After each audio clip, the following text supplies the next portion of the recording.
سب سے بڑا مسئلہ جس کو بازو والے شرک کا نام دیتے ہیں وہ ہے درگاہ پہ ماتھا ٹکانا. درگاہ پہ ماتھا ٹکانا. بازو والے بولے یہ شرک ہے.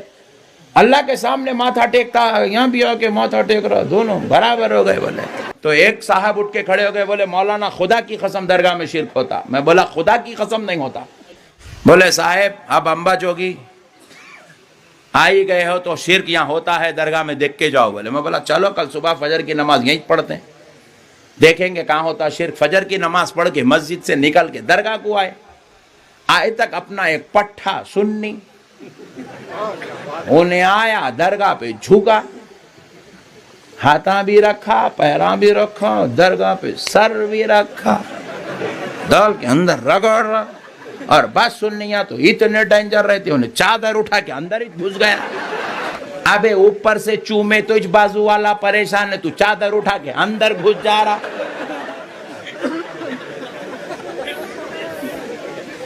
نہیں. اور پھر بعض لوگ تو اور خطرناک رہتے, وہ درگاہ کی وہ لگا کے چادر کے اندر ہاتھ ڈال کے درگاہ کو رگڑتا, رگڑ کے نکال کے یہاں لگا لے رہا, یہاں لگا لے رہا, یہاں لگا لے رہا. ابے حولے, تو ہاتھ لگایا تو نے مر جا رہا, تو کیا کیا کچھ لگا لے رہا. یہ حرکتاں دیکھا تو بازو والے کا ٹینشن, بی پی, شوگر سب کچھ بڑھ گیا. بولے نقشبندی صاحب رات بھر 5000 آدمی کو بٹھا کے چلا چلا کے بولے درگاہ میں شرک نہیں ہوتا. تو اس کو سجدہ سمجھ رہا, یہ تیری عقل کے مردہ ہونے کی علامت ہے. پھر بولے یہ کیا ہے؟ میں بولا پہلے یہ بول تو سجدہ سمجھا گئی کو. بولے دونوں پیر بھی ٹک گئے, دونوں گھٹنے بھی ٹک گئے, دونوں ہاتھاں بھی ٹک گئے. بولے ناک بھی ٹک گئی. بولے پیشانی بھی ٹک گئی. بولے سجدہ ہے. ارے میں بولا ہولے, انہیں سجدہ نہیں کر رہا رے, انہیں محبت میں ولی کے قدموں کو چوم رہا. اور میرے بھائی مسئلہ یہ ہے کہ یہ جو یہ باتیں کر رہے ہیں نا اس قسم کی, ان کو سمجھائیں کہ اللہ کے بندوں عقل کے ناخن لو.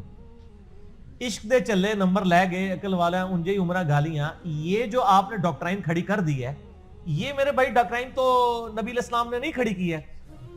ابو داؤد میں, ترمذی میں, ابن ماجہ میں, سنن کبریٰ البیہقی کے اندر, المستدرک للحاکم میں صحیح سند کے ساتھ یہ حدیث ہے کہ ایک شخص ہیرا نامی گاؤں سے کوفے کے پاس سے آیا اور اس نے نبی علیہ السلام کو آ کے سجدہ کیا. قیس بن سعد ان کا نام تھا.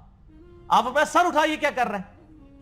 ان کے رسول صلی اللہ علیہ وسلم میں وہ کوفے گیا تھا نا, نجدیوں کے شہر, یہ نجدی میں کہہ رہا ہوں کیونکہ کوفے والے نجدی ہیں اصل میں, وہاں پہ میں نے دیکھا لوگ اپنے سردار کو سجدہ کرتے ہیں. تو آپ تو اللہ کے نبی ہیں, آپ زیادہ حقدار ہیں کہ ہم آپ کو سجدہ کریں. تو آپ نے فرمایا جب میں فوت ہو جاؤں گا تو میری قبر سے گزرو گے, کیا میری قبر پہ بھی سجدہ کرو گے؟ کہا نہیں یا رسول اللہ.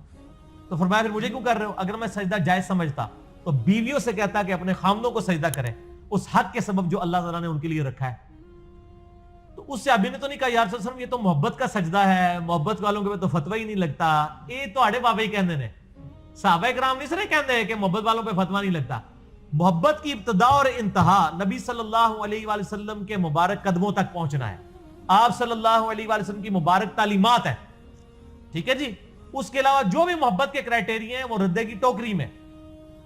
یہ بات ذہن میں رکھیے گا. اگر نبی علیہ السلام ایک چیز سے منع فرما دے, آپ کو کہ جی میں پھر بھی سجدہ کروں گا, جس طرح اعلیٰ حضرت نے ایک شعر کہا ہے, سر سوئے روزہ جھکا پھر تجھ کو کیا, دل تھا ساجد نجدیا پھر تجھ کو کیا.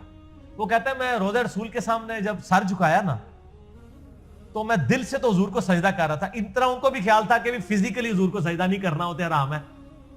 تو کہتے ہیں میں دل سے سجدہ کر رہا تھا. تو میں اس پہ کہتا ہوں بڑا چنگا کام کیتا ہے اللہ دے بندے ہو, نبی نے دل خوش کیتا ہے اس طرح. وہ نبی جو چھوٹی چھوٹی بات کے اوپر اتنی گرفت فرمائے. مسلم شریف کی حدیث, ایک صحابی کہہ رہا ہے من یطع اللہ ورسولہ فقد رشدا, جو اللہ اس کے رسول کی اطاعت کرے وہ کامیاب ہوا. ومن یعصہما, اور جو ان دونوں کی نافرمانی کرے فقد غوا, وہ گمراہ ہو گیا. اور آپ فرمانا ہے بئس الخطیب انت, کتنا برا خطیب ہے تو نے یہ کیوں کہا کہ ان دونوں کی؟ تجھے چاہیے تھا تو کہتا اللہ اور اس کے رسول کی, تو نے دو کیوں کہا؟ یہاں آپ کے بزرگ کہتے ہیں ہک ہے, ہک ہے, ہک ہے, جیڑا ہک کی ڈھوں آنکھے او کافر و مشرک ہے. اور نبی علیہ السلام کیا فرما رہے ہیں؟ جیڑا ڈھوں کی ہک آنکھے او کافر و مشرک ہے. تو اچھا اسی لیے آپ دیکھیں انہوں نے شعر لکھے علم و بس کریو یار, ان کو پتہ ہے علم ہماری موت ہے. اور قرآن کیا کہتا ہے؟ قل رب زدنی علما، اے نبی آپ بھی اللہ کے حضور دعا کی ہے کریں کہ اللہ میرے علم میں اضافہ کر دے. قل هل يستوي الذين يعلمون والذين لا يعلمون انما يتذكر اولو الالباب، اے نبی فرما دیجئے علم والے اور بغیر علم والے برابر نہیں ہو سکتے، نصیحت تو حاصل نہیں کرتے مگر عقل والے.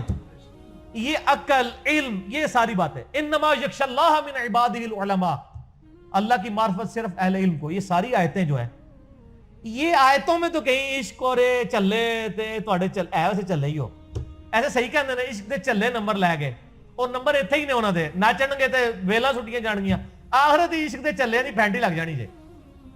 عشق اور محبت وہی ہے جو نبی صلی اللہ علیہ وآلہ وسلم کی تعلیم فرمائی ہوئی ہے.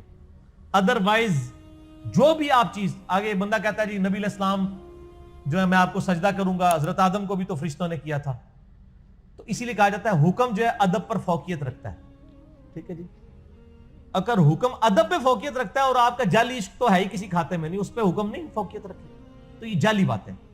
وہ کہتے ہیں جی بلے شاہ نے نچ کے مرشد بنایا سی، تو اعلیٰ حضرت تو خود احکام شریعت میں لکھ رہے ہیں کہ یہ قوالی ناچ گانا یہ صوفیاء کی بدعت ہیں، اور ہم یہ شرم کا مقام ہے کہ ہم تمہیں بخاری مسلم ابو داؤد ترمذی نسائی ابن ماجہ سے حدیثیں پیش کرتے ہیں ان چیزوں کی حرمت پہ، اور تم ہمیں بزرگوں کے واقعات سناتے ہو. ان روایتوں کا کیا کام؟ آپ کے ساتھ ہی میرا قوالی والا کلپ بھی ریکارڈڈ موجود ہے. وہ صوفیاء تو اہل حضرت کو بھی نہیں نہ مانتے جی، صوفیاء اہل حضرت کو بھی کوئی نہیں تو مانتے. پھر اس کا مطلب ہے کہ ہمیں یہ تانا دیتے تھے تھوڑا کو روحانی باپ کوئی نہیں ہے، اس کا مطلب انہوں نے بھی کوئی نہیں ہے. پھر اعلیٰ حضرت کو اگر نکال دیتے ہیں تو پیچھے کیا رہ جاتا ہے؟ اعلیٰ حضرت کا تو ان کو شکر گزار ہونا چاہیے کہ ان کے جو جعلی عقیدے تھے نا، جن کے پیچھے کوئی قرآن و حدیث کی آیات نہیں تھی، ان کو بھی اعلیٰ حضرت نے کسی طریقے سے ثابت کاری دی ہے. وہ کہتے ہیں نہیں سارے مولوی ہیں. ہاں تو پھر کیا ہے؟ صاحب وہ کیا لفظ کرتے ہیں، کہتے ہیں صاحب شریعت ہے، ایک صاحب وہ دل ہے کہ کیا ہے وہ نہیں. صاحب دل یعنی وہ ہوتا ہے جو قرآن حدیث پہ عمل نہیں کرتا، بس ان کا کنسپٹ ہے جی. تو وہ آپ اپنے پاس جیب میں رکھیں نا. لائن ہے ہم تو آپ کے نبوی بھائی ہیں، ہمیں آپ نے کوئی بات کرنی ہے نبی علیہ السلام کے ریفرنس سے کرنی ہے. ٹھیک ہے، اس قسم کی باتیں کرنی ہے تو جائیں گرو نانک سے کریں، پنجا صاحب چلے جائیں. ہمیں بات کرنی ہوگی قرآن و سنت سے کرنی ہوگی، کیونکہ نبی علیہ السلام نے یہ تو نہیں فرمایا میں اپنے بعد فلانا بزرگ چھاڑ کے جا رہے ہیں. آپ نے فرمایا تھا دو چیزیں چھوڑ کے جا رہا ہوں، اللہ کی کتاب اور میری سنت. اور غدیر خم پہ فرمایا اللہ کی کتاب اور میرے اہل بیت، اور اہل بیت کا احترام کرنا، اللہ کی کتاب کو پکڑنا.